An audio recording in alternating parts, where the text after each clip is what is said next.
Hocam, geniz eti ameliyatını kimlere yapıyorsunuz?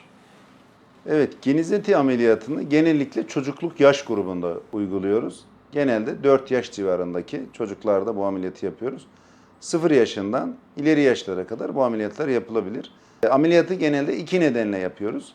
Ya sık geniz eti enfeksiyonu olacak ya da geniz etinin büyümesine bağlı tıkanma problemleri olacak. Ne demek istiyoruz? Geniz eti burnu tıkayan bir doku. Eğer geniz eti büyüklüğüne bağlı ağız açık uyuma, horlama, uykuda nefes durması ya da muayenede bunu biz tespit edebiliriz. Kulakta sıvı varsa ya da aile çocuğun işitmesinden, az işitmesinden yakınıyorsa geniz eti ameliyatı için gerekli koşullar oluşmuş olabilir. Sık enfeksiyondan kastımız yılda 4, 5 ya da 6 kere geniz eti enfeksiyonu olması. Diğer bir neden de çocuklarda geçmeyen geniz akıntısı ve sinüzit varlığıdır. Bu durumlarda geniz eti ameliyatı gereklidir, yapılmalıdır. Çocuklar bu ameliyattan çok fayda görürler.